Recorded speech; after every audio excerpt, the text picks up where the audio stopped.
কোন ব্যক্তি যদি ফজরের নামাজ পড়ে ওই ব্যক্তি আল্লাহর জিম্মায় চলে যায়, ফালা ইউতবিআন্নাকুমুল্লাহু বিশাইইম মিন জিম্মাতিহি, নবী বলেন কিয়ামতের ময়দানে তোমাদেরকে যেন আল্লাহর জিম্মার ব্যাপারে প্রশ্ন না করেন। এর মানে কোন ব্যক্তি যদি ফজর পড়ে ওই ব্যক্তি আল্লাহর জিম্মায় চলে যায়, কিয়ামতের ময়দানে যেন আল্লাহ বলেন এই প্রশ্ন না করে, আমার অমুক বান্দা ফজর পড়লো, তুমি কেন তার উপর জুলুম করলা? একজন ফজর পড়ছে, ওর উপর আপনি জুলুম করছেন। কিয়ামতের মাঠে আল্লাহ আপনাকে জিজ্ঞাসা করবে, আচ্ছা আমার যে বান্দা ফজর পড়লো ওর উপর তুমি কেমনে জুলুম করলা? সে না আমার জিম্মায় ছিল, তুমি তার উপরে জুলুম করেছো, অথচ আমার বান্দা ফজর পড়ছে, ফজর পারের পর তুমি কেন জুলুম করলা? এই প্রশ্ন যেন তোমাদেরকে না করে। নবী বলেন কেউ ফজর পড়লে তার ব্যাপারে এমন আচরণ করবা না যে আল্লাহর কাছে মুখোমুখি হতে হয়। এজন্য ফজর পড়লে কেউ যদি ঝগড়া করতে আসে, বলবেন ভাই আমি ফজর নামাজ পড়ছি, ঝগড়া করার সময় নাই, আপনি চলে যান, আমি আল্লাহর জিম্মায় আছি, আমার ডিস্টার্ব করেন না। তাহলে ফজর যে আদায় করে কার জিম্মায় চলে যায়? আল্লাহর জিম্মায়। আল্লাহ আমাদের সকলকে বিশেষ করে ফজর, আসর, এশাই নামাজগুলা গুরুত্ব সহকারে আদায় করার তৌফিক দান করেন।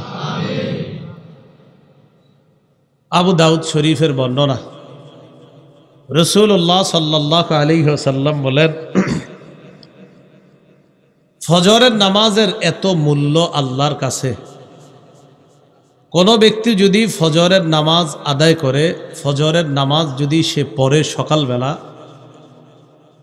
বুখারীতেও আসছে, মুসলিম শরীফেও আসছে যে ফজরের নামাজ যে আদায় করবে এটা কি অন্ধকারে হাইটা যাওয়া লাগে কিনা বলেন? এশার নামাজ অন্ধকারে হাইটা যাইতে হয় কিনা?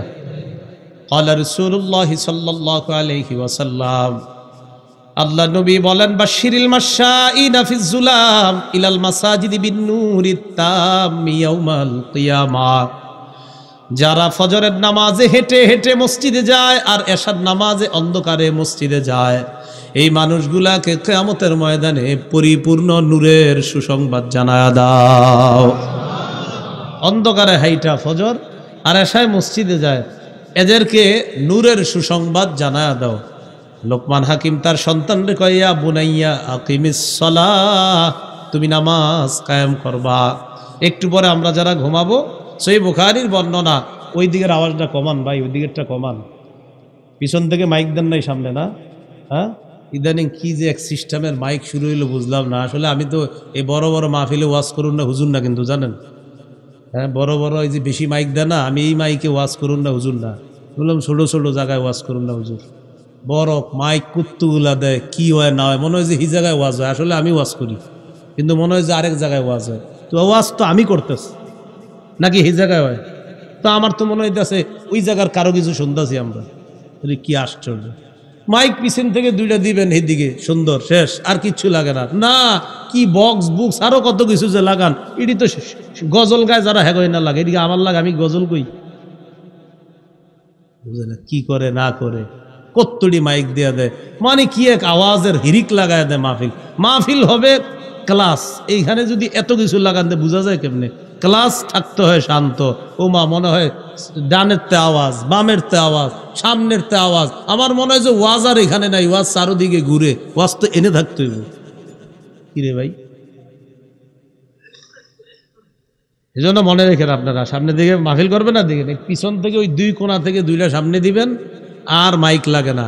আলোচক শ্রোতা সবাই মন দিয়ে দেখবেন, ঝিম্মাইরা আলোচনা শুনবে।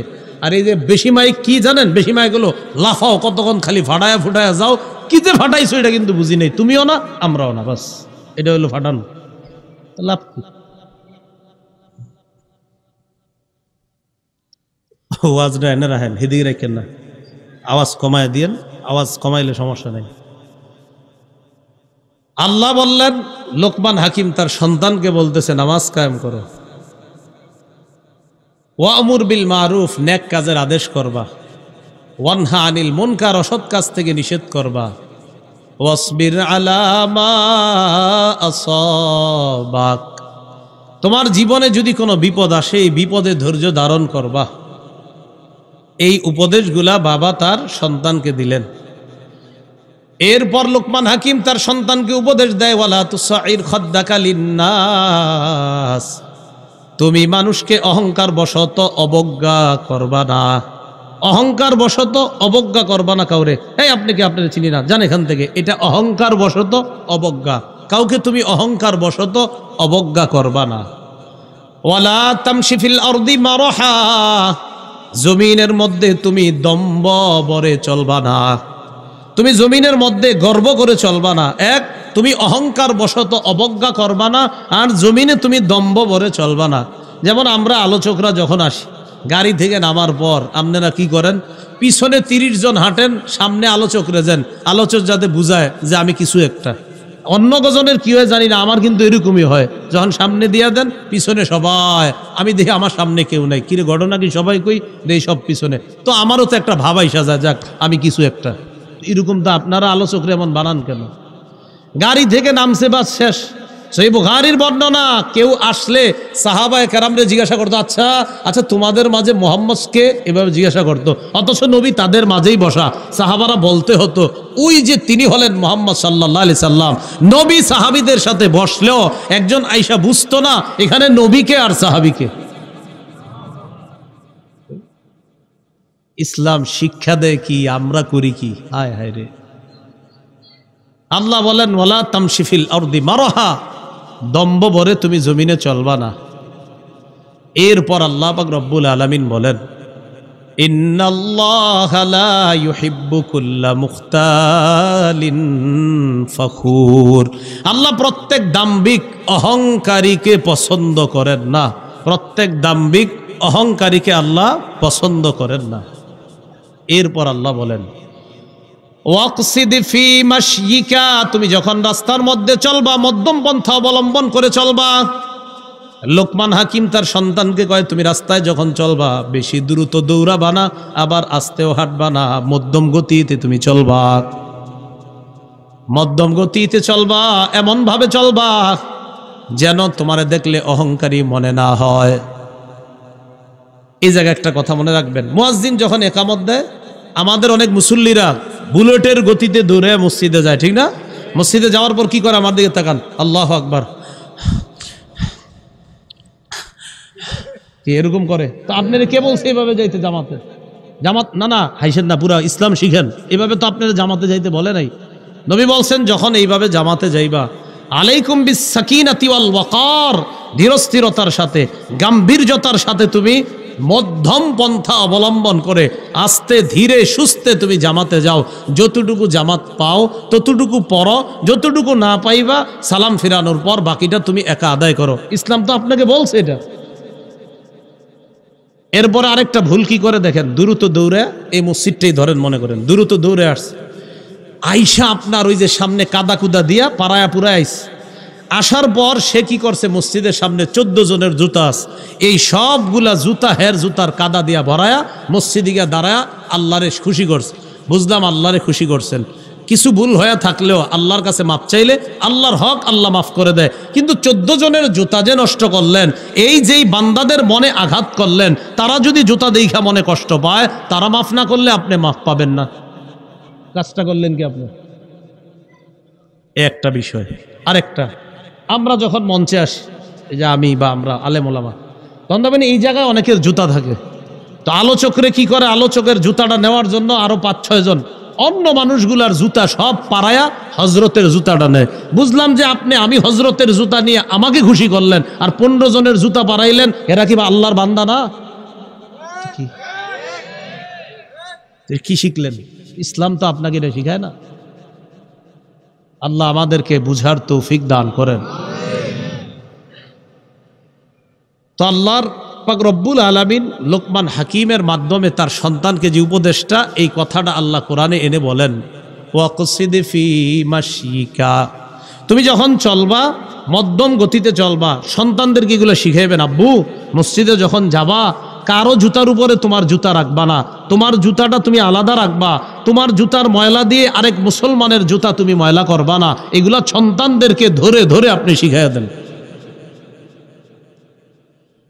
এরপর লোকমান হাকিম তার সন্তানকে বলে ওয়াগদুদ মিন সাউতিক, তুমি তোমার আওয়াজটা নিচু করবা, আওয়াজটা নিম্নমুখী করবা, আওয়াজ নিচু করবা। আওয়াজটা বেশি উঁচু করবা না, এত জোরে কথা না বলা যে মানুষ কিচ্ছু বুঝে না, এত আস্তে না বলা এটাও বুঝে না, বেশি জোরে বিরক্তিকর, বেশি আস্তে বোঝা যায় না, মিডিয়াম গতিতে তুমি কথা বলবা। আমাদের কথা শুনলে তো অনেক মানুষ মনে করে আরে হে কি এরকম চিল্লাইতেছে খালি, অথচ নবীজির কথা শুই না, শুধু দাওয়াতও দেয় নাই, শুধু কথার ভঙ্গি দেখা মুসলমান হয়ে গেছে। খালি ভঙ্গি ভঙ্গি, মানে নবীজি কথা শুরু করে নাই, একটা ভূমিকা নিছে। সোনামণি একটা হাদিস, মুসলিম শরীফের 868 নম্বর হাদিস, মন দিয়ে শুনেন হাদিসটা। এক ব্যক্তি আসছে মক্কায়, এই ব্যক্তির নাম জিমাদ। বলেন কি নাম? দদ মিম আলিফ দাল, জিমাদ। এই জিমাদ মক্কায় আসছে, তার কাজ হলো কানে আস্তারকি মিন হাজিহির রিহ, কারো শরীরে বান বাতাস লাগলে তারে ফু দিত। আমরা বলি না বাচ্চাদের শরীরে বাতাস লাগলে ইমাম সাহেবের কাছে নিয়ে যাও, ফু দিবে। তো এই জিমাদ ফু দিত মানুষ। জিমাদ যখন মক্কায় আসছে, সামিআ মিন সুফাহাই আহলি মক্কাতে ইয়াকুলুনা ইন্না মুহাম্মাদান মাজনুন। মক্কার নির্বুধ লোকেরা জিমাদকে বলল, জিমাদ তুমি মক্কায় আসছো ভালো কথা, মক্কায় একজন ভয়ঙ্কর রকমের রোগী আছে, এই রুগীকে যদি তুমি পাও তারে কয়েকটা ফু দিয়া দিবা যেন সে ভালো হয়ে যায়। আমাদের মক্কায় ভয়ঙ্কর পর্যায়ের একজন রুগী আছে, এই লোকটার নাম হলো মুহাম্মদ, লোকটা হলো পাগল। নাউজুবিল্লাহ। মক্কার নির্বুদরা বলল মুহাম্মদ নামে একজন আছে, সে পাগল, তারে যদি পাও একটু ফু দিয়ে দিও। চিন্তা করছিল। জিমাদ জবাব দেয়, ওয়াল্লাহি লাউ রাআইতু হাদার রাজুলা লাআল্লাল্লাহ ইয়াশফিহি আলা ইয়াদাইয়া। আমার আশা আমি যদি তাকে পাই, তার শরীরের মধ্যে আমি ফু দিলে আল্লাহ পাক রব্বুল আলামিন আমার হাতে তাকে আরোগ্য দান করবে। এটা আমার আশা। জিমাদ কয়, আবার আল্লাহরেও মানে, কিন্তু মুসলমান না, অন্য ধর্মের, কিন্তু কয় যে আল্লাহ আরোগ্য দান করবে আমি যদি তারে ফু দেই। কারে? নবীজিরে। ফালাকিয়া, ঘটনা চক্রে নবীজির সাথে দেখা হয়ে গেছে। শীতকাল তো ফ্যানটা দুটো বন্ধ রাখলে হয়। হ্যাঁ, রাসূলুল্লাহ সাল্লাল্লাহু আলাইহি ওয়াসাল্লামের সাথে সাক্ষাৎ হওয়ার পর দেখবেন এখন একটা থমথম ভাব আসবে মাহফিলে। তখন মনে হবে যে একটা চারোদিকে কি জানি ছিল, যে ফ্যান বন্ধ হইব না, দেখবেন যে একটা নীরবতা কাজ করবে এখানে। ফ্যান বন্ধ করে দেন, টোটাল বন্ধ করেন। কিছুক্ষণ বন্ধ রাখলে মেশিন সমস্যা হয় না। ভাইবেন না আমি 3 বছর বয়ান করি, 13 বছর বয়ান করি। হ্যাঁ, বন্ধ করেন। জিমাদের সাথে নবীর সাক্ষাৎ। আওয়াজ হয় কিসে? ফোন করে, ও মেশিনের ভিতরে ফেন। আজীব মুশকিল ব্যাপার। হ্যাঁ, কোম্পানির বলে অবস্থা না। আমার বিষয়গুলো একটু বুঝছেন। আমি মানে কথা যখন কই না, কোনো আওয়াজ হইতে পারবো না। আমি একদিন ক্লাসে যাই, মাদ্রাসায় গিয়ে একদিন ক্লাসে বইবেন তো বুঝবেন, দেখবেন মনে হইব কেউ নাই, আসলে সবাই আছে সামনে, কিন্তু আপনার মনে হইব চারোদিকে কেউ নাই। মানে ওরা বুঝে যে এনে ঢুকলেই এখন উল্টা পাল্টা কিছু হইলে সমস্যা আছে। যদি এই জায়গায় আমি হাসতেছি, আসলে যে ভিতরে কি অবস্থা এটা আমি না জানি। তো জিমাদের সাথে নবীর সাক্ষাৎ হয়ে গেছে। সাক্ষাৎ হওয়ার পর রাসূলুল্লাহ সাল্লাল্লাহু আলাইহি ওয়াসাল্লামের সাথে যখন সাক্ষাৎ হয়েছে, জিমাদ আল্লাহ রাসূল সাল্লাল্লাহু আলাইহি সাল্লামকে বলে, তোমার সমস্যাটা আগেই জানছি আমি, তুমি টেনশন করো না। ইন্নী আরকি মিন হাযিহির রিহ, তোমার যে সমস্যা, এই সমস্যা আমি ফু দেই, আর ফু দিলে আমি আশাবাদী আল্লাহ তোমারে ভালো করবে। চিন্তা করছি নি, নবীজিরে বলতেছি।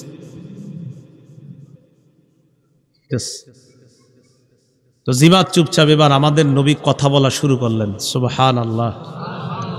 নবীজি বললেন, ইন্নাল হামদালিল্লাহ, সমস্ত প্রশংসা আল্লাহর। নাহমাদুহু ওয়া নাস্তাঈনু, আমরা আল্লাহর প্রশংসা করি, আল্লাহর কাছে সাহায্য প্রার্থনা করি।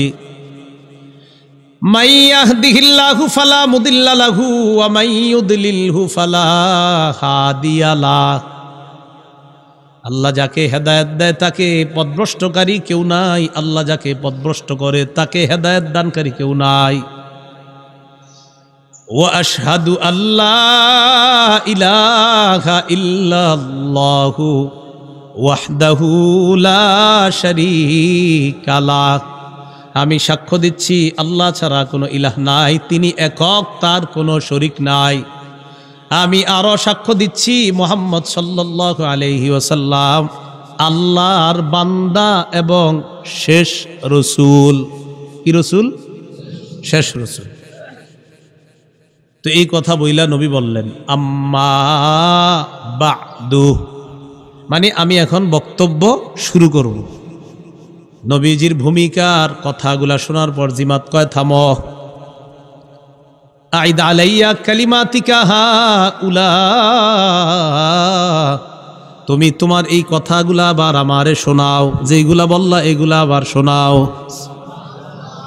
ফাআদাহুন্না আলাইহি রাসূলুল্লাহ সাল্লাল্লাহু আলাইহি ওয়াসাল্লাম সালাসা মাররাত, নবী এই কথাগুলা জিমাতকে 3 বার আবার শোনায়া দেয়। জিমাত জবাব দেয় লাকাদ বালাগনা নাউসাল বাহরি, তোমার এই কথার অর্থ সমুদ্রের গভীর পর্যন্ত পৌঁছে গেছে। সামিআতু কাউলাল কাহানা, আমি গণকদের কথা শুনলাম। ওয়া সামিআতু কাউলাস সাহারা, আমি জাদুঘরদের কথা শুনেছি। ওয়াল্লাহি মা সামিআতু মিসলা কালিমাতিকা হাউলা, আল্লাহর কসম তোমার এই কথার মতো এমন অর্থবোধক কথা আমার জীবনে শুনি নাই। ফু দিতেছ, কি দিতেছ? ফু। জিমাত কয় হাতিয়া দাকা উবাইয়াকা আলাল ইসলাম, হাতটা বাড়া দাও, এই মুহূর্তেই মুসলমান হয়ে যেতে চায়। দাওয়াত দিছিনি না, বলে নাই মুসলমান হও, নবী কিন্তু বলে নাই মুসলমান হও, খালি ভূমিকা নিছে, বক্তব্য এখনো শুরু করে নাই। ভূমিকার কথা শুই না, বাচন ভঙ্গি দেইখা মুসলমান হয়ে গেছে। একটু ভাবেন তো কি সুন্দর করে কথা কইতো। তা আমাদের নবীজি সাল্লাল্লাহু আলাইহি সাল্লাম এত সুন্দর করে কথা বলতেন। লোকমান হাকিম তার সন্তানরে কয় ওয়াকসিদ ফি মাশয়িকা ওয়াগদুদ মিন সাউতিক, তুমি মধ্যম গতিতে হাঁটবা, বেশি জোরে না, আস্তে না, আওয়াজ নিচু করে কথা বলবা, এত নিচু যে মানুষ বুঝে না, আবার এত জোরেও না শুনতে বিরক্তিকর, বরং এমন ভাবে যেটা শুনতে সাবলীল সুন্দর মনে হয়, এইভাবে তুমি কথা বলবা। আল্লাহ আমাদের সকলকে, সন্তানদেরকে এই উপদেশগুলা যেন আমরাও দিতে পারি, আল্লাহ তৌফিক দান করেন। একজন বাবা তার সন্তানকে ইসলাম পালন করতে বলবে, বলেন জোরে, কি পালন করতে বলবে? ইসলাম। সূরা বাকারা 131 132 নম্বর আয়াত, আল্লাহ বলেন ইয ক্বালা লাহু রাব্বুহু আসলিম ক্বালা আসলামতু লিরাব্বিল আলামিন। ইব্রাহিম নবীর রব যখন বললেন আপনি আত্মসমর্পণ করেন, ইব্রাহিম নবী বললেন আসলামতু লিরাব্বিল আলামিন, আমি বিশ্বজগতের রবের সামনে আত্মসমর্পণ করলাম।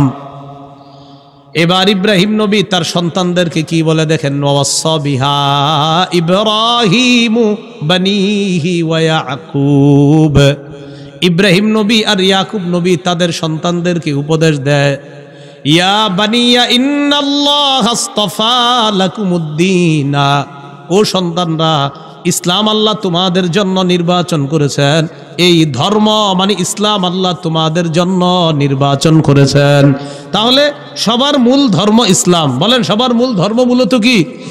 সব নবীরা ইসলামের দাওয়াত দিছে, বলেন সবাই, সব নবীরা কিসের দাওয়াত দিছে? এজন্য সব নবীরা তার জাতিকে ইসলাম পালন করতে বলছে। কোন নবী ইয়াহুদি ছিল না, কোন নবী খ্রিস্টান ছিল না, এই কথাটা মনে রাখবেন। আল্লাহ বলেন আম তাকুলুনা ইন্না ইব্রাহিমা ওয়া ইসমাঈলা ওয়া ইসহাক ওয়া ইয়াকুবা ওয়াল আসবাত কানু হুদান আও নাসারা, নাকি তোমরা বলো ইব্রাহিম, ইসমাঈল, ইসহাক, ইয়াকুব আর তার সন্তানরা ইহুদি ছিল অথবা খ্রিস্টান ছিল? ইহুদিরা কয় তারা ছিল ইহুদি, খ্রিস্টানরা কয় এই নবীরা ছিল খ্রিস্টান। আল্লাহ কয় নবী আপনি এদেরকে বলেন আনতুম আলামু আমিল্লাহ, আচ্ছা তোমরা বেশি জানো না আল্লাহ বেশি জানে? বলেন কে বেশি জানে? তো আল্লাহ বলতেছে এরা কি বলে, এরা আমার নবীদেরকে বলে ইহুদি, কেউ আমার নবীদেরকে বলে খ্রিস্টান। আল্লাহ বলে না, আমার সব নবীদের ধর্ম ইসলাম। বলেন সব নবীদের ধর্ম ইসলাম। এর দলিল হাদিসও আছে, সহিহ বুখারীর বর্ণনা 3443 নম্বর হাদিসের বর্ণনা। ক্বালা রাসূলুল্লাহ সাল্লাল্লাহু আলাইহি ওয়াসাল্লাম, আল্লাহ নবী বলেন আনা আউলান নাস বিঈসা ইবনে মারইয়াম ফিদ দুনিয়া ওয়াল আখিরা দুনিয়া আখেরাতে ঈসা নবীর সবচাইতে কাছের মানুষ আমি। নবী বলেন দুনিয়া আখেরাতে ঈসার সবচেয়ে ঘনিষ্ঠ আমি। এবার নবীজি বলেন আল আম্বিয়া ও ইখওয়াতুন লিআল্লাহ, সব নবীরা বৈমাত্রীয় ভাই, সব নবীরা বৈমাত্রীয় ভাই, মা ছাড়া ভাই। এবার মা ছাড়া ভাই মানে কি? নবীজি বলেন উম্মাহাতুহুম শাত্তা, সব নবীদের মা আলাদা, ওয়া দীনুহুম ওয়াহিদ, সব নবীদের ধর্ম একটা, ইসলাম। বলেন সব নবীদের ধর্ম কি? তো বাবা ইব্রাহিম নিজে ইসলাম পালন করছে, সন্তানদেরকে কি পালন করতে বলছে? এই জন্য সাবধান, কোনো নবীরই ইহুদি বলা যাবে না, কোনো নবীকে খ্রিস্টান বলা যাবে না। আল্লাহ আমাদের সকলকে কথাগুলা বুঝার তৌফিক দান করেন। সন্তানকে আস্তে আস্তে যখন বড় করবেন, ও যখন দুনিয়াতে আসবে, আসার পর আপনার করণীয় কি? এই ওরে যখন এই কথাগুলো আপনি বলবেন, শিরিক করবা না, নামাজ পড়বা, এইগুলা বলার আগ পর্যন্ত ওরে আপনি একটা পরিবেশ দিয়ে বড় করতে হবে, তাহলে ও আপনার কথাগুলা সহজে গ্রহণ করবে। খুব মনোযোগ দেন, সহজে গ্রহণ করবে কখন? ওরে যখন একটা সুন্দর পরিবেশে বড় করবেন। যেদিন ও জন্ম নিবে, ওর কানে আজান দেওয়া। বলেন কি করা? ও জন্মের আগে একটা করণীয়, সেটা হলো হাসবো না, কেউ হাসবো না। সহিহ বুখারীর বর্ণনা 6388 নম্বর হাদিসের বর্ণনা, হাদিসের অনুবাদে আমরা কেউ হাসবো না। রাসূলুল্লাহ সাল্লাল্লাহু আলাইহি সাল্লাম বলেন লাউ আন্না আহাদাকুম ইযা আরাতা আইয়াতি আহলা, তোমাদের কেউ যখন তার বিবির কাছে যাওয়ার ইচ্ছে করে, তোমাদের কেউ যখন তার বিবির সাথে আল্লাহ প্রদত্ত বৈধ সম্পর্ক স্থাপনের নিয়ত করে, ফাকালা বিসমিল্লাহি আল্লাহুম্মা জান্নিবনাশ শাইতান ওয়া জান্নিবিশ শাইতানা মা রাযাকতানা, তখন এই দোয়াটা পড়বে বিসমিল্লাহ, আল্লাহর নামে, আল্লাহ জান্নিবনাশ শাইতান, আমাদেরকে শয়তান থেকে দূরে রাখেন, ওয়া জান্নিবিশ শাইতানা মা রাযাকতানা, আল্লাহ আমাদেরকে যে সন্তান দিবেন এই সন্তান থেকেও শয়তানকে আপনি দূরে রাখেন। নবীজি বলেন ইন্নাহু ইয়ুকদ্দার বাইনাহুমা ওয়ালাদ, তাদের এই সম্পর্ক যেটা দোয়ার মাধ্যমে করছে সম্পর্কটা, এই সম্পর্কে যদি আল্লাহ কোনো সন্তান দেওয়ার ফায়সালা করেন, লাম ইয়াদুররুহু শাইতানুন আবাদা, এই সন্তানকে শয়তান কখনো কোনো ক্ষতি করতে পারবে না। তাহলে জন্মের আগে এই আমলের মাধ্যমে একটা সন্তান যেন দুনিয়াতে আসে। এবার সন্তানটা দুনিয়াতে যখন আসবে, আসার আগে মায়ের পেটে যখন থাকবে, ওই মাকে ভালো ভালো আমল করতে বলবেন, কোরআন তেলাওয়াত করতে বলবেন, মাকে ভালো চিন্তা চেতনা তার মাথায় দিয়ে দিবেন। রাসূল সাল্লাল্লাহু আলাইহি সাল্লামের মাথা থেকে পা পর্যন্ত যে বর্ণনাগুলো আছে, এই বর্ণনাগুলো ওই মায়ের সামনে রাখার চেষ্টা করবেন। শামাইলে তিরমিজি নামে একটা কিতাব আছে, কি নাম? শামাইলে তিরমিজি, এটার বাংলা বের হয়েছে। এটার বর্ণনার বিষয় হলো নবীর মাথা থেকে পা পর্যন্ত দেখতে কেমন, চুল মোবারক কেমন, চোখ কেমন, কান কেমন, নাক কেমন, সব এখানে আছে। যেমন সহিহ বুখারীর একটা বর্ণনা আছে 3547 নম্বর হাদিস। হযরত আনাস বলেন কানা রাসূলুল্লাহ সাল্লাল্লাহু আলাইহি ওয়াসাল্লাম রাবআতাম মিনাল কওম, নবীজি মাঝারি গড়নের ছিলেন, লাইসা বিত-তাবিল, বেশি লম্বা ছিলেন না, ওয়ালা বিল কাসির, বেশি খাটো ছিলেন না, মাঝারি ধরনের ছিলেন। এরপর হযরত আনাস বলেন লাইসা বি আদামা ওয়ালা বি আবিয়াদ আমহাকা, লাইসা বি আবিয়াদ আমহাকা ওয়ালা বি আদামা, নবীজি ধবধবে সাদা ছিলেন না, আবার একবারে টমাট মাটির কালারের ছিলেন না, আজহারুল লাউন, লাল লাল ভাব গোলাপি রঙের ছিলেন। এই রঙের। তো গর্ভবতী ওই যে নারী আছে, তাদের সামনে এই বর্ণনাগুলা দিয়ে বলবেন এগুলা পড়ো, ভারতের অমুক তমুককে কল্পনা না করে এগুলা কল্পনায় আনো। কি কথা বুঝে আসছে? তো এটা যখন পেটে সন্তান থাকবে, তখন ওই মায়ের কাছে এই বর্ণনাগুলা দেওয়া। আজকে আমার সংকলন করাও মিম্বরের আমানত প্রথম খণ্ড, এখানে ওরা মনে নিয়ে আসছে, এটা এখানে পাবেন। এটার মধ্যেও মাথা থেকে পা পর্যন্ত প্রথম খণ্ডের পুরা বর্ণনাগুলো আছে। থাকলে যদি ওদের কাছে থেকে থাকে আপনারা সংগ্রহ করে নেবেন। মিম্বরের আমানত প্রথম খণ্ড, একদম মাথা থেকে পা পর্যন্ত, নাক কেমন, চোখ কেমন, এগুলা কেমন, এই বর্ণনাগুলা এখানে দেওয়া আছে। পাশাপাশি সন্তানের অধিকারগুলাও এখানে স্পষ্টভাবে লেখা আছে। এইগুলা ওই মায়ের পেটে যখন সন্তানটা থাকবে, মাকে এই লেখাগুলা পড়তে দেন, কোরআন তেলাওয়াত করতে দেন, সন্তানের মধ্যে এটার একটা প্রভাব পড়বে, একটা প্রভাব সৃষ্টি হবে। কেন আপনি বুঝেন না? ইয়াহুদি সম্প্রদায়, এদের মহিলাদের গর্ভে যখন সন্তান আসে ওই মহিলারা অঙ্ক করে। সাধারণত ইহুদি মহিলারা পেটে সন্তান আসলে বেশিরভাগ মহিলা কঠিন কঠিন অঙ্ক মিলায় পেটে সন্তান থাকলে। কেন? আর আমগো হাতে একটা জিনিস ধরায় দিছে যে আমরা অঙ্ক মিলাই, তোমরা এটা দেখতে থাকো সারাক্ষণ। এবার সন্তান দুনিয়াতে আসার পর তার কানে আজান দেওয়া। বলেন কি করা? আবু দাউদ শরীফের বর্ণনা 5105 নম্বর হাদিস। عن عبيد الله بن أبي رافع رضي الله تعالى عنه رأيت رسول الله صلى الله عليه وسلم أذن في أذن الحسن بن علي بن أبي طالب رضي الله تعالى عنهما حين ولدته فاطمة بالصلاة। আবু রাফে বলেন, আমি দেখছি হযরত হাসান যেদিন জন্ম নিছে মসজিদে মুয়াজ্জিন আজান যেইটা দেয় নামাজের আজান, নবীরে দেখছি অবিকল নবীজি ওই আজানটাই হাসানের কানের মধ্যে দিছে। তাহলে সন্তান দুনিয়াতে আসলে কি করা? আজান দেওয়া, নাকি ছবি তুলে ফেসবুকে দেওয়া? না, আজান দেওয়া।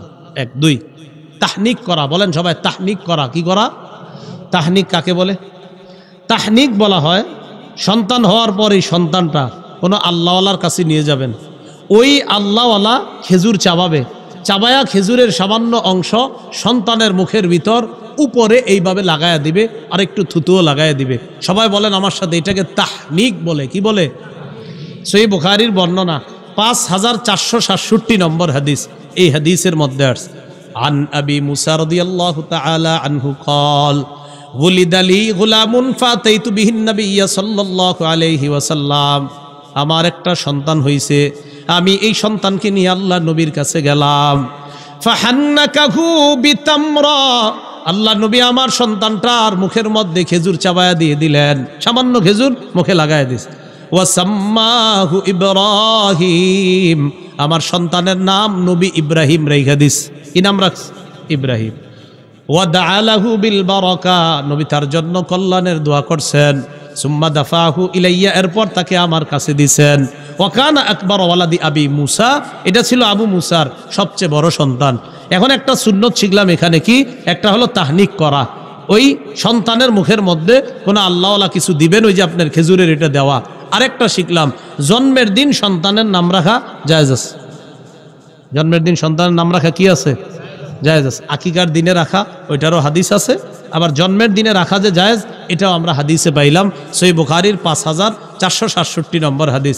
সূরা আলী ইমরানের 36 নম্বর আয়াতেও আছে। ঈসা নবীর আম্মা মারিয়াম যেদিন জন্ম নিস, ঈসা নবীর নানি তার নাম রাখছে ইন্নী সাম্মাইতুহা মারিয়াম, আমি আমার কন্যার নাম রাখছি মারিয়াম। তাহলে জন্মের দিন সন্তানের নাম রাখা বৈধ, জায়েজ। এটা কোরআনেও আছে, হাদিসেও আছে। মনে থাকবেনি সবার কথাটা? আচ্ছা, এখন এইখান থেকে আরেকটা শিখছি, সন্তান হুজুরের কাছে নিছে না হুজুরের বাসায় আনছে? কোনটা কন? কারে নিছে? হুজুরের কাছে নিছে। তো আপনারা যদি কন ইমাম সাহেব রে গিয়ে হুজুর আসেন, হুজুর যে বলে আমার একটু কাজ আছে, তো ঠিক আছে তাহলে চাকরি ছেড়ে চলে যান। কি কথা বুঝে আসছিনি? তাহলে হুজুরে আনবেন না নিয়ে যাবেন? নিয়ে যাবেন। এটা কিন্তু আপনি বললেন না গিয়া যে হুজুর আপনি আমার বাসায় যাবেন না, তো এই মসজিদে থাকার দরকার নাই, আপনি চলে যান। হাদিস আপনারই শিখাইল কি, আর আপনি করেন কি? আপনি সন্তান নিয়ে যাবেন, হুজুরে আনবেন না। এ হলো আপনার 2 নাম্বার কথা।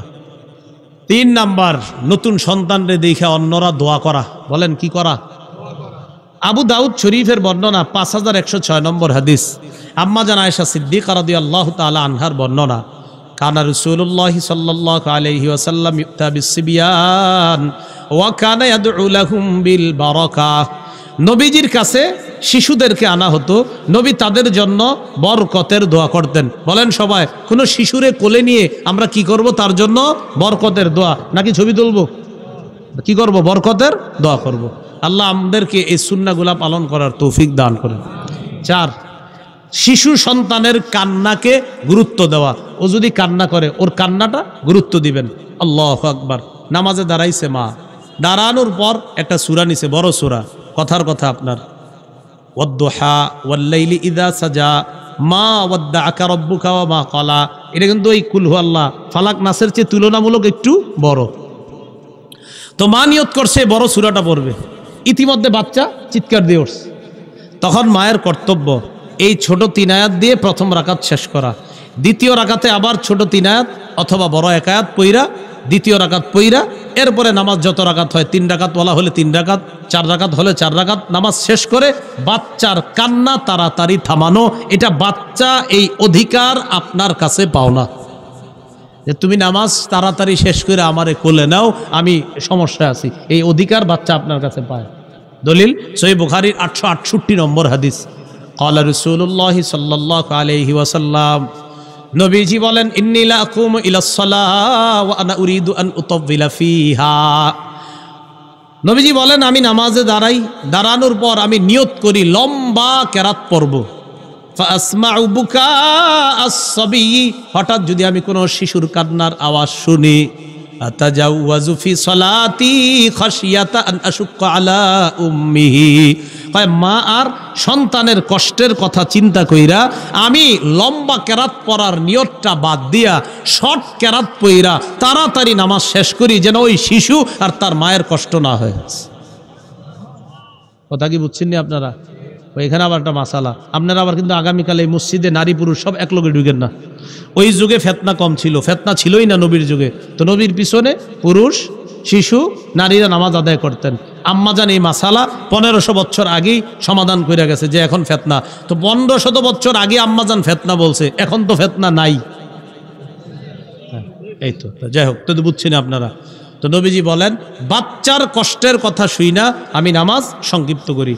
এখন আপনারা যারা বাবা আছেন, আপনিও নামাজে দাঁড়াইছেন, কথার কথা আপনার বিবি গেছে রান্না করতে গেছে, বাচ্চাটা আপনার পাশে আছে, বিবি কোনো কাজে আছে, ইতিমধ্যে আপনি বাচ্চার পাশে নামাজে দাঁড়াইছেন, আপনি বাবা লম্বা কেরাত নিছেন, বাচ্চা চিৎকার দিছে, ওই আপনিও একই কাজ করবেন, তাড়াতাড়ি শর্ট কেরাত দিয়ে নামাজ শেষ করে ওকে আপনি কোলে নেওয়া, ওর কান্না থামানো, এটা বাচ্চা এই অধিকার আপনার কাছে পাও না। 5 নাম্বার আকিকা করা। বলেন কি করা? আকিকা। বাইহাকি শরীফ হাদিসের কিতাব 19760 নম্বর হাদিস। ক্বালা রাসূলুল্লাহ সাল্লাল্লাহু আলাইহি ওয়াসাল্লাম, ইন্নাল ইয়াহুদা তাউক্কু আনিল গুলাম ওয়া লা তাউক্কু আনিল জারিয়া। ইহুদিরা ছেলের পক্ষ থেকে আকিকা করে, মেয়ের পক্ষ থেকে আকিকা করে না। ইহুদিরা শুধু ছেলের আকিকা করত, মেয়ের আকিকা করত না। নবীজি ইসলামের মধ্যে নারীর সম্মান বাড়ায়া দিলেন। আল্লাহ নবী বললেন, উক্কু আনিল গুলামি শাতাইন, ছেলের পক্ষ থেকে 2টা পশু আকিকা করবা, ওয়া আনিল জারিয়াতি শাতান, মেয়ের পক্ষ থেকে 1টা পশু আকিকা করবা। ইহুদিরা মেয়ের আকিকাই করতো না, ইসলাম আইসা মেয়ের আকিকা চালু করলো। ইসলাম নারীর সম্মান কমাইলো না বাড়াইলো? বাড়াইছে। আকিকা 7ম দিনে করা। জোরে বলেন, কততম দিনে? নাসাই শরীফের বর্ণনা 4220 নম্বর হাদিস। আন সামুরাত ইবনে জুনদুবিন রাদিয়াল্লাহু তাআলা আনহু قال قال رسول الله صلى الله عليه وسلم كل غلام رهين بعقيقته تذبح عنه يوم السابع। প্রত্যেকটা নবজাতক তার আকিকার সাথে আবদ্ধ, 7ম দিনে পশু জবাই করা হবে। ওয়ায়ুহলাকু রাসুহু, তার মাথা মুন্ডন করা হবে। ওয়ায়ুসাম্মা, তার নাম রাখা হবে। তাহলে আকিকা করা, মাথা মুন্ডন করা, 7ম দিনে নাম রাখা। আলেম ওলামা যারা আছেন আপনারা চুপ থাকবেন, অন্যরা বলেন 7ম দিনে নাম রাখা, এটা হাদিসে পাইলাম। আর জানি কোন দিনে নাম রাখারও বৈধতা আছে? মাশাআল্লাহ, ওই যে 1ম দিনে। তাহলে বোঝা গেল ক্লাস মোটামুটি ভালো চলতেছে আমাদের। তাহলে 1ম দিনে নাম রাখা এটাও আছে, বুখারীতেও আছে, কোরআনেও আছে। আবার 7ম দিন আকিকার দিনে নাম রাখা, এটাও আমরা পেয়ে গেলাম। তো আমরা 7ম দিনের 3টা সুন্নত পাইছি। কয়টা? 3টা।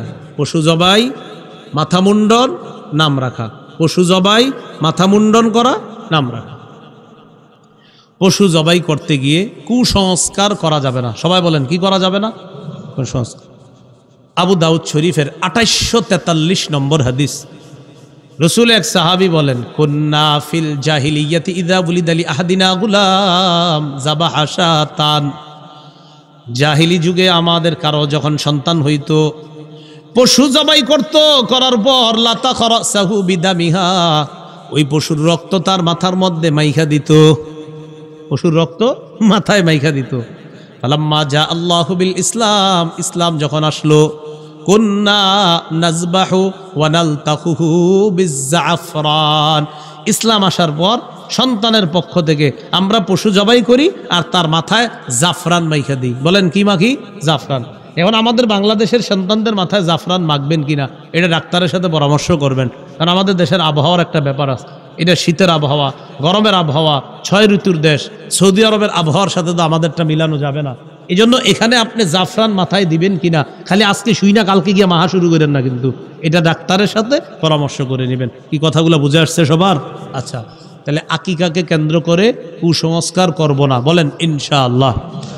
আকিকার গোস্ত সবাই খাবেন, বাবা খাবে, মা খাবে, দাদা খাবে, দাদি খাবে, নানা খাবে, নানি খাবে, এমনকি যার আকিকা করছেন ওটার জন্য ফ্রিজে রেখে দিবেন, বড় হইলে খাওয়াই দিবেন। বুঝেন নাই? মানে এলাকার কিতাবগুলোতে লেখা আছে, কোথায় কিছু এলাকার কিছু কিতাবে লেখা আছে যে আকিকার গোস্ত খাওয়া যায় না। এই কিতাবটা আমি এখনো পাইনি। তো হ্যাঁ, এরকম লেখা থাকে। তো এরকম এগুলা আল্লাহ জানে কি কোনো গাছে টাছে লেখা আছে কিনা, না কই থেকে পায় এই কথা। আকিকার গোস্ত সবাই খাবেন। কোরবানির গোস্ত যেমন নিজে খান অন্যরে দেন, আপনি এরকম করবেন আকিকার গোস্ত নিজে খাবেন অন্যরে দিবেন। কি আশ্চর্য কথা! আল্লাহ আমাদেরকে আমল করার তৌফিক দান করেন। এইগুলো আকিকার কথা, পশু জবাই করা। আকিকার দিনে দ্বিতীয় সুন্নতটা হলো মাথা মুন্ডন করা। মাথা যখন মুন্ডন করবেন, সপ্তম দিনের যে মুন্ডন করলেন এই চুলটা একটা টিস্যুর মধ্যে বা একটা পলিথিনে বা একটা ছোট্ট ব্যাগে রেখে দিবেন। মা বোনরা যারা আলোচনা শুনছেন স্বামীরে মনে করাই দিবেন বিষয়টা। এই চুলটা নিয়ে বাজারে গিয়ে স্বর্ণকারের দোকানের ছোট ছোট 2টা পাল্লা আছে দেখবেন, এক পাল্লায় চুল রাখবেন, আরেক পাল্লায় রূপা রাখবেন। এই চুল পরিমাণ রূপা অথবা রূপার সমপরিমাণ টাকা আল্লাহর রাস্তায় অথবা যারা সৎকা খাওয়ার যোগ্য তাদেরকে সৎকা করে দিবেন। কি বুঝে আসছিনি? বেশি হবে না দাম। 1 বছর আগে 800-1000 হইতো, এখন হয়তো 1200-1500 হইতে পারে যদি রূপার দাম বাড়ে। এতটুকুই হবে, বেশি হবে না। 7 দিনের চুলের রূপা, এটার পরিমাণ রূপা বেশি হবে না, আপনি মাইপা দিবেন। তিরমিজি শরীফের 1519 নম্বর হাদিস, ফাতেমা রাদিয়াল্লাহু তাআলা আনহাকে রাসূল বললেন সাল্লাল্লাহু আলাইহি সাল্লাম, ইহলিকি রাসা ফাতেমা, হাসানের মাথার চুলগুলা মুন্ডন করবা। ওয়া তাসাদ্দাকি বিজিনাতি শারিহি ফিদ্দাতা, হাসানের মাথার চুল পরিমাণ রূপা আল্লাহর রাস্তায় সদকা করে দিবা। হযরত আলী বলেন, ফাওয়াজানতুহু, আমি হাসানের মাথার চুল ওজন করলাম, ফাকানা ওয়াজনুহু দিরহামান আও বা'দা দিরহাম, হাসানের চুলের পরিমাণ হলো 1 দিরহাম অথবা 1 দিরহামের কাছাকাছি। এখন আসেন, মুন্ডন করতে গিয়ে এক অংশ মুন্ডন করা, আরেক অংশ রেখে দেওয়া। কিছু চুল কামাইলেন, কিছু রেখে দিলেন। আমার সাথে সবাই বলেন, এটাকে কাজা বলে। কি বলে? কাজা। বলেন কাজা। কফ জা আইন, কি বলে? কাজা। এই কাজ করবেন না, এক অংশ কামায় আরেক অংশ রেখা দেয়।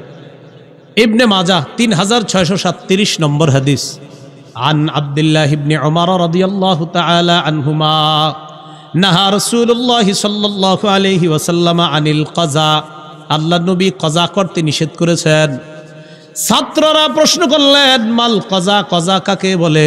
আব্দুল্লাহ ইবনে ওমর জবাব দিলেন, আইয়ুহলাকা মিন রাসিস সাবিয়্যি মাকান ওয়া ইউতরাকা মাকান, কাজা বলা হয় মাথার কিছু অংশের চুল মুন্ডন করা, কিছু অংশ রাইখা দেওয়া, এটাকে বলা হয় কাজা।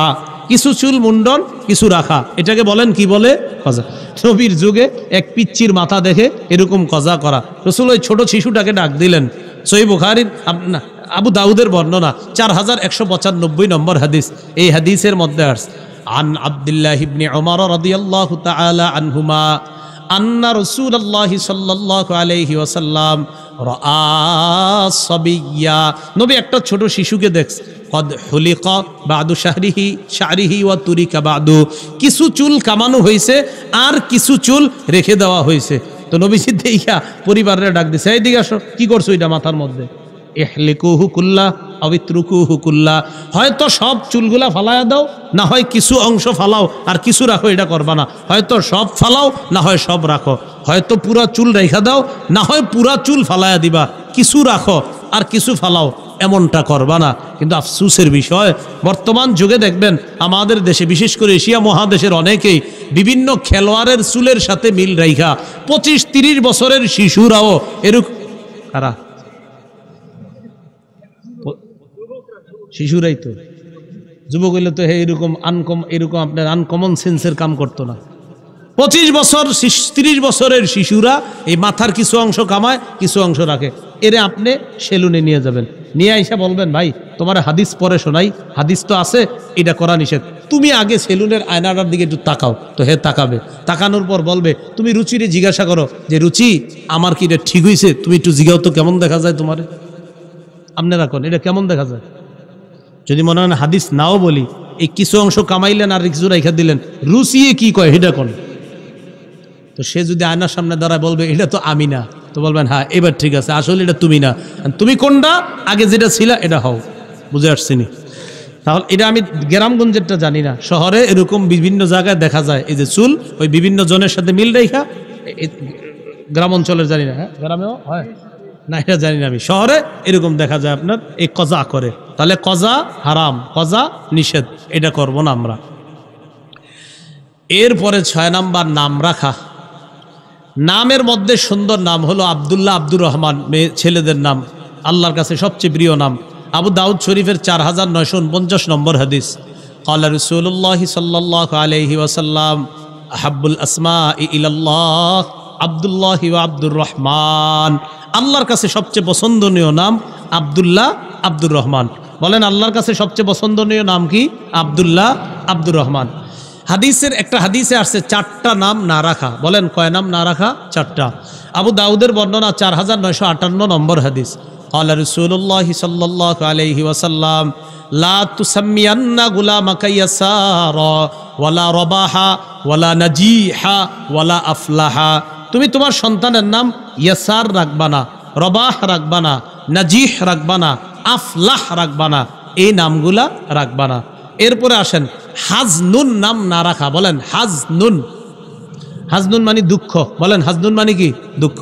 সহিহ বুখারীর বর্ণনা 6193 নম্বর হাদিস, সারা পৃথিবীর শ্রেষ্ঠ মুহাদ্দিসদের একজন সাঈদ ইবনুল মুসাইয়িব তিনি বলেন আমার দাদার নাম হাজনুন ছিল, মানে হাজনুন মানে দুঃখ, আমার দাদার নামের অর্থ দুঃখ। কদিমা আলা রাসূলিল্লাহি সাল্লাল্লাহু আলাইহি ওয়াসাল্লাম, আমার দাদা আল্লাহর নবীর কাছে আসলেন, নবীজি তাকে প্রশ্ন করলেন মাসমুকা, তোমার নাম কি? ওই ব্যক্তি জবাব দিলেন আমার নাম হাজনুন, মানে আমার নাম দুঃখ। নবীজি বললেন বাল আনতা সাহলুন, তুমি কি কও তোমার নাম দুঃখ? না তুমি দুঃখ না, বাল আনতা সাহলুন, তুমি হলা ভালো, মানে দুঃখ না তুমি, বালা মুসিবত না, তুমি সাহলুন, তুমি সব ওকে, সব ঠিকঠাক, তোমার নাম সাহলুন। সাহলুন মানে সব ঠিকঠাক আছে, সব নিয়ন্ত্রণে আছে, আর হাজনুন মানে বালা মুসিবত, দুঃখ, দুর্দশা, সাহলুন সহজ, বিপদ আপদ মুক্ত। তো নবীজি বললেন তোমার নাম হাজনুন না, তোমার নাম সাহলুন। উনি জবাব দিলেন মা আনা বিমুগাইয়িরিন ইসমান সাম্মানিহি আবি, আমি আমার নাম পাল্টাবো না, এটা আমার আব্বা রাখছে নাম। নাউজুবিল্লাহ, নবী বলছে যে এটা পাল্টাও, আমার নাম পাল্টাবো না। সাঈদ ইবনুল মুসাইয়িব বলেন ফামা জালাত ফিনাল হুজুনাতু বা'দু, আমার দাদা নাম না পাল্টানোর কারণে আমাদের বংশে সারা জীবন খালি দুঃখ দুর্দশা লেগেই থাকতো। দেখছেন নি নাম অর্থবহ হওয়া কতটা জরুরি। নবীজি বলছেন আমরা পাল্টাও, পাল্টায় নাই, দাদার কারণে, দাদার নামের আসরের কারণে পুরা বংশের মধ্যে খালি দুঃখ দুর্দশা লেগেই থাকতো। এটা সহিহ বুখারীর বর্ণনা, এটা কোনো গল্প না। 6193 নম্বর হাদিস। তাহলে অর্থবহ সুন্দর নাম দরকার আসেনি, এই অর্থবহ নাম রাখা। মুয়াত্তা মালিকের একটা বর্ণনা, কিতাবুল ইস্তিজান বাবু মা ইকরাহু মিনাল আসমা, অনুমতি চাওয়া একটা অধ্যায় আছে। এই অধ্যায়ের মধ্যে একটা শিরোনাম আছে যেই নাম রাখা যাবে না। রসুল সাল্লাল্লাহু আলাইহি সাল্লাম একটা দুধের উটনির পাশ দিয়ে গেছে, নবী আচ্ছা কে পারবে এটা দহন করতে, এই দুধ দহন করতে কে পারবে? একজন দাঁড়ায় কয় হুজুর আমি। নবী কয় মাসমুকা, তোমার নাম কি? কয় মুররা, আমার নাম মুররা। বলেন কি নাম? মুররা অর্থ তিতা। মুররা অর্থ কি? নবীজি কয় ইজলিস, বসো, মানে নাম পছন্দ হয় নাই। আবার বললেন মা ইয়াহলুবু হাজিহি, কে দহন করবে? আরেকজন দাঁড়াইছে। নবীজি বললেন মাসমুকা, তোমার নাম কি? আমার নাম হারবুন। হারবুন মানে যুদ্ধ। চিন্তা করছেন, বসো। এরপরে বললেন মাইয়াহলুবু হাজিহি, কে দহন করবে? আরেকজন দাঁড়াইছে। নবীজি বললেন মাসমুকা, তোমার নাম কি? আমার নাম ইয়াইশ। ইয়াইশ মানে সুন্দরভাবে সুখী জীবন যাপন যে করে। নবীজি বললেন উহলুব, তুমি দুধ দহন করো। কি শিখলাম? নামের অর্থ সুন্দর হওয়ার প্রয়োজনীয়তা আছে না নাই? এই জন্য নাম সুন্দর হওয়া জরুরি। আল্লাহ আমাদের সকলকে বিষয়টা গুরুত্ব দেওয়ার তৌফিক দান করেন। 7 নাম্বার, সন্তান যদি আছর খেয়ে পড়ে যায়, দেখবেন সন্তান মাঝে মাঝে আছর খেয়ে পড়ে যায় আবার দাঁড়ায়, তখন আপনি বলেন বাবা আসো আসো, এরকম বলেন না। এই আছর খেয়ে যখন পড়ে তখন তারে গিয়ে ধরা, তারে উঠানো। নবীজির মিম্বরে খুতবা দিতেছে, এই সময় ঘটনা ঘটে গেছে। সুবহানাল্লাহ। আবু দাউদের 1109 নম্বর হাদিস, নবী খুতবা দিতেছে, এই টাইমে হাসান হুসাইন নবীর দুই কলিজার টুকরা মসজিদে ঢুকছে। সুবহানাল্লাহ।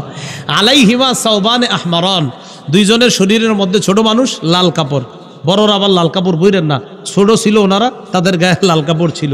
তো মসজিদে ঢুকছে, ঢুকার পর নবীজি খুতবা দিতেছিল, যেই মাত্র হাসান হুসাইনকে দেখছে, দেখে ইয়া সুরান ও ইয়াকুমান, ছোট মানুষ দুজন বারবার পরে আর দাঁড়ায়, পরে আর দাঁড়ায়। ফানাজালা, নবী খুতবা বন্ধ করে মিম্বর থেকে নামলেন। ফা আখাযাহুমা, দুজনকে নিলেন। ফা সাইদা বিহিমাল মিম্বার, দুজনকে নিয়ে মিম্বরে উঠলেন। মিম্বরে উঠা রাসূলুল্লাহ সাল্লাল্লাহু আলাইহি সাল্লাম বললেন, ইন্নামা আমওয়ালুকুম ওয়া আওলাদুকুম ফিতনা, তোমাদের সম্পদ, তোমাদের সন্তান, এগুলা ফিতনা। সূরা তাগাবুনের 15 নম্বর আয়াত তেলাওয়াত করলেন। সম্পদ আর সন্তান ফিতনা, পরীক্ষা। দেখছো আজকে আমার খুতবার মধ্যেও হাসান হুসাইন আমারে পরীক্ষায় ফেলায় দিছে। রাআইতু হাযাইনে, ওদের দুইজনরে দেখা, ফালাম আসবির, আমি সহ্য করতে পারি নাই, মায়ায় তাড়াতাড়ি নাইমা তাদেরকে কোলে নিস। তো ওইটা যাই হোক, নবীজি অন্য আরেকটা বুঝাইছে যে দেখো সন্তান সম্পদ এগুলা ফিতনা, এগুলা পরীক্ষা। দেখছো আমার খুতবা বন্ধ করে দিছে দুজন, মায়া। তো যাই হোক, এখান থেকে যেটা শিখলাম, হাসান হুসাইন পড়ে যাচ্ছিল, নবীজি খুতবা বন্ধ করে তাদেরকে এসে নিলেন। তো এটা শিখলাম, ছোট সন্তান আমাদের সামনে যারা রাস্তাঘাটে দেখবেন হোঁচট খায়, পড়ে যায়, তাদেরকে গিয়ে ধরা, রক্ষা করা, এটা শিশু আপনার আমার কাছে পাওনা। এরপরে সন্তানের অধিকার, বলেন আমার সাথে, বিজাতীয় পোশাকে বলেন অভ্যস্ত না করা। নাসাই শরীফের বর্ণনা 5316 নম্বর হাদিস।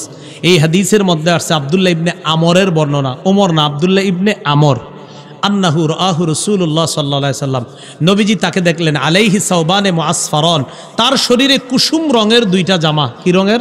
কুসুম। নবীজি দেখার পর বললেন, হাজিহি সিয়াবুল কুফার ফালা তালবাসহা, এগুলা কাফেরদের পোশাক, খোলো, এগুলো আর পরবা না। কুসুম রঙের জামা দেখে বললেন, এগুলা কাফেরদের পোশাক, খোলো, এগুলো আর পরবা না। তো কুসুম রংটা একটু মনে রেখেন, এই জাতীয় রং না পরাই ভালো আমাদের জন্য। ইসলামী পোশাকে অভ্যস্ত করা, যেই পোশাক সতর ডাকে, বলেন ইসলামী পোশাকে অভ্যস্ত করা, যেই পোশাক কি ডাকে? সতর। সূরা আরাফের 26 নম্বর আয়াত, আল্লাহ বলেন, ইয়া বানি আদামা কদ আনজালনা আলাইকুম লিবাসাই ইউয়ারি সাওআতিকুম ওয়ারিশা, হে আদম সন্তান, আমি তোমাদের জন্য পোশাক দিলাম, এমন পোশাক যা তোমাদের লজ্জাস্থান, তোমাদের সতর ঢেকে রাখে এবং যা তোমাদের সৌন্দর্যতার কারণ। তাহলে এমন পোশাক পরানো যেটা সতর ঢেকে রাখে। আপনার সন্তানটা বালেগ হওয়ার আগেই যেন তার মধ্যে এই মানসিকতা তৈরি হয় যে আমি ইসলাম ধর্ম পালন করি, আমাদের ধর্মে সতর ঢাকা ফরজ, এটা যেন বালেগ হওয়ার আগেই এই শিক্ষাটা ওর মাথায় ঢুকে যে ইসলামের মধ্যে সতর ঢাকা ফরজ, এটা ঢাকতে হয়, এটা না ঢাকলে ফরজ লঙ্ঘন হয়। কথাগুলো কি মনে থাকবে ইনশাআল্লাহ? এরপর বলেন সাদা পোশাকে অভ্যস্ত করা, বলেন কোন পোশাক? হ্যাঁ, সাদা পোশাক। এটা আপনি সাদা পোশাকে যদি পারেন একটু অভ্যস্ত করাবেন।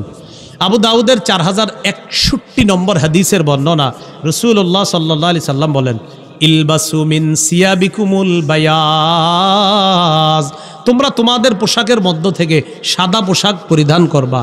ওয়াকাফিনু ফিহা মাউতাকুম, মৃতদেরকেও সাদা পোশাকে কাফন দিবা, মৃতদেরকেও সাদা পোশাক দিয়ে তাদের কাফন করবা, কাফনের পর দাফন করবা। দেখেন তো, জীবিত সাদা পোশাক পরবা, মরবা ওরেও সাদা পোশাক পরাবা, জীবিত সাদা পোশাক পরবা, মারা যাবা ওরেও সাদা পোশাক পরাবা। হ্যাঁ, এটাতে অনেক কিছু শিক্ষার আছে। সাদা যখন পরবেন তখন তাকাইবেন আর চিন্তা করবেন, জীবিত অবস্থায় ওটা পরলাম, আমি যখন মারা যাব আমাকে এটা পরানো হবে, আবার এই কালারটা পরানো হবে।